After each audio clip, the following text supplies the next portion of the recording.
Kasalukuyan pong nakakaranas ng malakas na ulan ng ilang pong bahagi ng Luzon. Sa inilabas sa thunderstorm advisory ng Pag-asa, apektado nito ang ilang bahagi ng Cavite, Laguna, Quezon, Nueva Ecija, Batangas at Metro Manila. Posible raw magtagal hanggang mamayang gabi o mag-alas 7 ng gabi ang mga pag-ulan.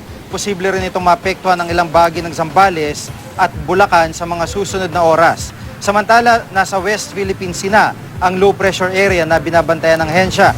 Dahil nakabalik na sa dagat, posible raw itong maging isang ganap na bagyo sa loob ng 24 oras. Huling namata ng Pag-asa ang LPA sa layong 160 kilometers kanluran, hilagang kanluran ng Coron, Palawan.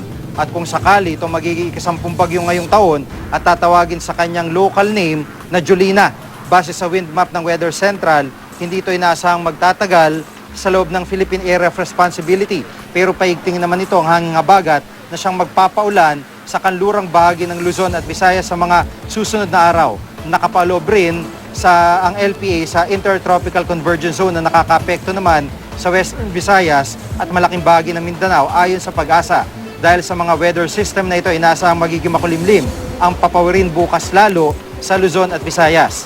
Batay naman sa accumulated rain map ng Weather Central, patuloy pa rin ang hanggang katamtamang lakas ng ulan sa Southern Luzon bukas. Habang mahinang ulan naman ang mararanasan sa Northern Luzon. Mahinang ulan din ang inaasahan sa Metro Manila pero posible ring mamuo ang thunderstorm. Posible ring magpatuloy ang makulimlim at maulang panahon sa susunod na 5 araw. Sa Visayas, katamtamang lakas ng ulan ang inaasahan lalo na sa western section.